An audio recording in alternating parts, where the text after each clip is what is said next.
because there's a point in the documentary, maybe I'll just go a little bit out of order, of when you were like, you guys were the first to do the live stream, right? Yeah. And I remember that when we were running, our festival, which I'll talk a little bit about, all the people nipping at your heels for all of this time.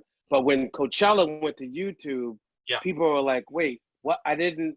Oh, that's a thing. You know what I mean? Like, it seems like second, logical now, but maybe if you can talk, since that seems like it fell into your purview, like what was that deal like, or the conceptualization of it?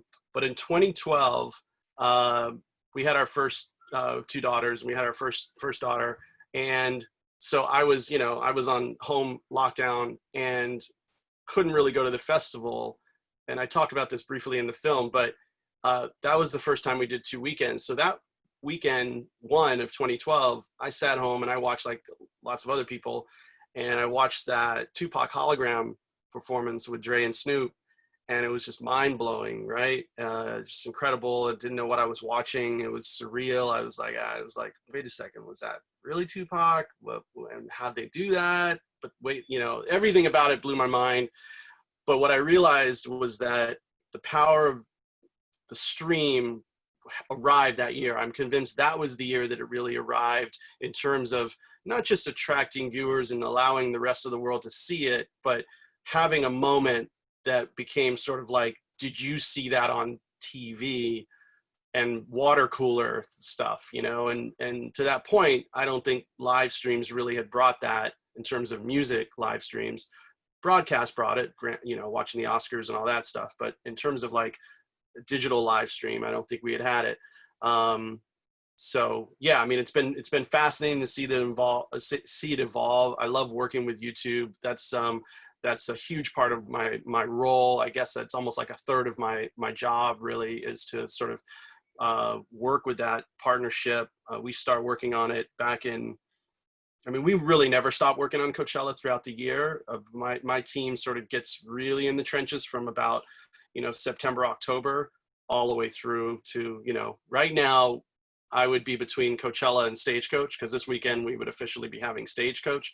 So I'd be finally maybe taking, a shower to get my dust off and put on a cowboy hat and get ready for this weekend, which would be Stagecoach. For only more dust. Yeah, for more, even hotter and dustier, by the way. Yeah. You had my question is around, you kind of made the jump from running the Red Bull magazine to then joining Golden Voice. You said you're a director and executive content producer. Was that like your first introduction? Maybe you like did something for like your magazine back in the day, but yeah. Did you have a ton of experience with like producing film, or was that difficult for you? Yeah. What I know today, 7 years in, what I knew back then, I credit it really to just surrounding myself with really smart people that really know their craft and did all the things that you were talking about, like went to film school and made their own things and know how to edit, and you hover and you absorb the knowledge that they have. And if you get lucky to get somebody to give you a chance, I will say that if you ever have an opportunity where someone's bringing you something and it's truly something that you feel in your heart of hearts that you want to go towards, if it isn't something that you truly feel passionate about, maybe don't bother, right? But if you truly feel this is where you could be, and you can learn on the job, you'll figure it out. There's enough, and there's way more today than there was. I'm learning how to make music right now. Now I'm not going to share it with you because I don't feel like that I'm that much of a badass. However, I went into Logic Pro finally after years of talking about it. I went into it this past weekend, and I already like threw something up on my SoundCloud. It's private, but how did I learn it? Bug a few friends, watch a ton of YouTube videos, read the blogs, and, so who am I to go doing that? Yeah, I'm just another person. But so I think the toolkit today of being able to sort of figure things out is pretty huge. Yeah, that's great. I think just to connect, we talk a lot about Ray in the program about transferable skills. And this is one of the number one reasons what you just said is the whole reason I wanted to have you here, is that I'm a smart guy. I've excelled at this, hadn't taken my lumps. I could figure this out. And then now figuring it out is now probably what's being part of the biggest cultural movement of our lifetime. So I think it's wonderful. Yeah, and don't be afraid to not know, and don't be afraid to make mistakes. You're going to get stuff wrong. You're going to feel naked out there at times when you're sort of in a room. But another saying I do actually like this one is, don't be the smartest person in the room. And I really do believe in that. And there are times when, you're there to lead, but even in those moments when you're leading and you're apparently the person in charge, still make sure that you got smarter people. I work with lots of people that are, 20s and 30 somethings, and they're closer to the consumption habits of our audience than I am. And I learn from them all the time, but they also learn from me. So it's a nice trade-off. You started a magazine, right? What I'm wondering about that, are the skills you needed to start that, obviously the marketplace is different, but would you say it's still kind of the same thing? Because obviously they're having kind of like a blog or a readership in general is a way to get a start in the creative world. And that's something I'm looking into now. And I'm just wondering about what your insight is into going into that space in the new market. The skill set, I would say, is very similar. I would approach today, and in some ways I kind of am, like I'm working on sort of an archival version of Herb online, and sort of going through, I would say, probably the same sort of stuff that you would be doing if you were starting, a site or a blog or just starting a social media presence. Key to me, and I'd say key to you would be, what's your point of view? And what are you going to bring to the conversation that is truly unique? I knew without a doubt that what we were doing when we started Herb was completely unique. And I think you got to start with that baseline, that value proposition, as they say. Right. And from there, I think the rest is just the mechanics of how you function. And I actually think it's a more powerful time to go and start something like this, because the barrier of entry to go from 0 to 60 is pretty friggin' low. That said, the other part of it, of course, it's crowded, and the person to the left and right of you on this screen can also do it tomorrow too. And I was at a time when I thought for sure before we launched the magazine, my biggest fear it was only a matter of months, but my biggest fear is like, why isn't anybody doing this? How is this so obvious to me? How is the scene so obvious to me? I posted I just on the chat, I just told everyone that you're playing it humble with Herb. That back in the days, Herb was if you were doing anything progressive, not radio stuff. So you were talking about Tupac and how his hologram performed at Coachella, and on this year's lineup, Hatsune Miku was supposed to perform, who's also a hologram. So I was just wondering, what do you see in terms of the future for holograms? There's no doubt. I think people are going to continue to innovate it. I mean, even at Coachella, just in what we've started to do over the last few years with AR and mixed reality, we had we had and have a lot of stuff still planned for the next Coachella with mixed reality. There's no doubt that is going to be the new normal for how both acts that are virtual or acts that are real, that are using virtual technologies. That is 100% a fascinating area. If any of you guys are looking for ways in which to get into an innovative space, the mixed reality space is incredibly exciting. VR was limiting, but will still have its future. Of course, it'll have its application, but obviously the headset adaptation and user friendliness is a challenge. I mean, all of those experiences, whether it's a deep dive immersive thing like, VR, or whether it's just like, device on the field and making your own Tupac things come to life. We did something last year with Sahara Tent at Coachella and had asteroids and the space shuttle and different things that came to life. Hugely interesting area. In your documentary, you mentioned, I believe, mixing two complete different things opposite from each other and putting them together and creating a wonderful experience and product. Wes, in the BCE culture, he uses the phrase tuna fish and peanut butter sandwich. I was just wondering, when you are pitching two completely separate not ideas, but just completely different things and trying to put them together, what is the best strategy that you have found that has been able to work to express that idea in a very clear way, or just try to make investors or anything understand the concept? What I try to do is illustrate it in the most compelling way. And I have a hard time concealing my passion for something. Like if I feel like this is something, that means something, here's why. It's not probably because it just popped into my head. It's probably something I've been stewing on. And if it did pop into my head, it's because suddenly it all clicked. And then I know it and I feel it. Talk about what you know. Talk about what you're passionate about. If you stay in that space, you'll always be fine. You'll always be okay. It's when we try to sort of pitch something that we don't quite believe in, it's when it gets hard. So my question is about your time at Herb.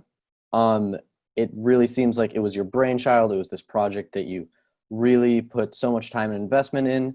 And I'm wondering if when you were working there and working to make that company a success, did you have any really strange or impactful experiences that whenever you're working on projects now, you look back on and reference and you're either like, I should do that, or I should strongly avoid anything near that timeline of events? Hard to answer because it's almost like a daily occurrence. I mean, I constantly reference things that I learned having my own company. We do something for, 19 years, and even if no matter where it sort of ended up, you just came across every sort of interaction. But yeah, I think about things in regards to people. I think about, obviously I have a team now. I have people that report to me. I have people that are sort of, I have lots of colleagues, obviously, but I think about how am I managing my team. And I look back at maybe things that I did right or did wrong with, when I had my own company. I think about creatively what we're pitching, to Ashley's question, just sort of how we're presenting things, and reflect on when we were successful in the past. Historically, I've got so many, I'm constantly working with artists that we, in the last, in the doc, you saw this, right? We have A-Track, we have Diplo, we have Cascade. These are all artists that were on Herb's cover at one point. The connective tissue back to learnings in the previous life to now are pretty constant. And I think you can't do anything but sort of carry that forward. So, but Sarah, who's the senior with us, asked, what skills do you think are the most important to have / develop during this transitional period in the economy? One of the best ones is just networking. Know how to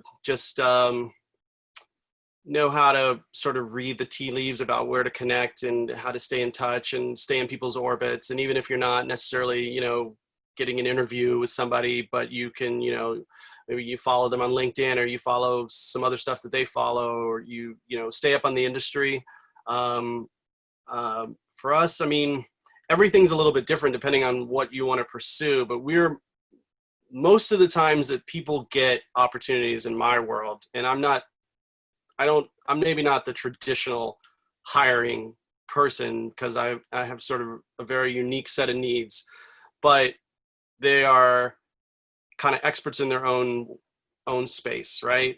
And they bring a certain signature style or signature execution that is very usable in my world. Okay, so this kind of relates to your notion of like having an idea and then like getting your foot in the door and then executing. So in the documentary, evidently it took like 5 years for Coachella to be profitable. And in the program, we talk a lot about looking at failure as an opportunity, not as like you're down in the dirt. And especially in these like times of distress for everyone, what would you say are key indicators of this is a learning opportunity, or like we just got to abandon ship, like this is too far, like we're just too far down?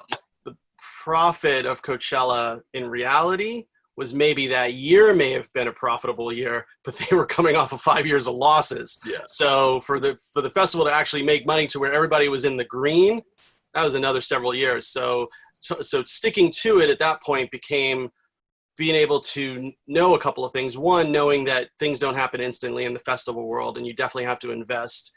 But to see the trend lines and see how brisk the response is, part of it is just taking an honest appraisal, because it's not to say that there wasn't something valuable in there or viable in there, but like ascertaining what's viable here. You know, in the startup world, they call it pivoting. You know, you got something, it's not working, know how to pivot, be confident that like it's time to pivot. It doesn't mean that you failed or that your idea stinks. It just means that like your audience is telling you they like you, they're not sure about this thing or this feature. Great, pivot. So I was just curious how you think the best way for festivals to kind of differentiate themselves now that the marketplace is so crowded and there's so many festivals out there right now. I would say the ones that really stick out to me are the ones that just show a very smart curatorial mission. Like they're just really smart in what they're bringing to the table. Maybe it's a mix of very locally spawned artists mixed with, you know, food curation or whatever, or beers or whatever. I mean, I think it just goes back to curation. It's almost as simple as that. Like, are you offering something? I mean, because festivals are no different than, you know, I think who was asking me about starting like a blog or something. I mean, it's really, you're starting a thing that is going to be dependent on people caring about what you have to say, essentially, right? And you know, maybe you can have a year one when there's nobody else in the marketplace and it's like the only game in town. Okay, fine. But like to sustain that for 2, 3, 5 years, that really takes a mission, a curatorial mission. So I think that's where festivals, and then take care of your patrons. I know that, I mean, that's something that Golden Voice prides itself on, like taking care of the fans, making sure that you're presenting an experience to them that is premium, that is really respectful of their time and their money. So I was wondering if you could talk a little bit about how you see the value of, and specifically living room entertainment, and how do we take these experiences that, you know, at this time we can't go to concerts really right now, and you see some people having like Minecraft concerts or like what the Fortnite concerts and things like that. And I wonder if you could talk a little about the future of how you see entertainment moving in these new mediums as maybe this becomes more accessible, people having more opportunity to AR and VR and all of that. VR is just an area that has to be thoughtful in terms of execution and usability, right? And for mass applications, I think it still has to probably evolve to where like it's not a headset, it's just glasses or something. And but in terms of where it has been applied, I think it's fascinating, right? Gaming, other sorts of like first person experiences that you couldn't get otherwise. You know, VR is incredible. I mean, I'm definitely not the person to prognosticate on exactly sort of what trends will sort of bear out. But I can tell you that I think times like this are pretty interesting because they're forcing people to think in ways that they may have been a little bit slow to pivot to in the past. My question is around Coachella and pivoting, and particularly the industry currently, what we're going through. And have you guys thought about that? What does pivoting look like? The industry, and not just the live entertainment industry, but anybody that brings people together, I think, are thinking about virtual ways in which to do that in the future. So for sure, I would say the pivot is maybe less of a pivot. It's more of an expansion of the way that we can gather fans. And I think that we were already on that pathway to gather fans in digital settings. Coachella is the prime example of where we have 125,000 people now that come to the field every day, but, you know, 10 million people are around the world sort of tuning in at various times.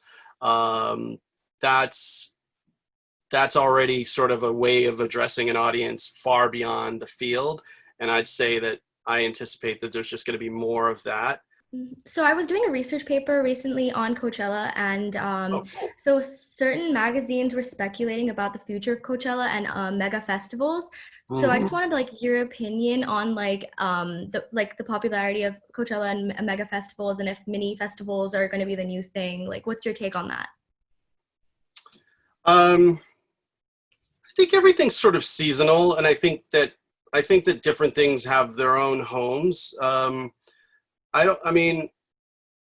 I think they'll both coexist. I mean, part of my gut tells me that they'll both coexist. I think it's hard for us to see exactly how things pan out now because we're in this sort of COVID era, and we're seeing what happens with vaccine and immunity and all this stuff that makes us feel more comfortable again.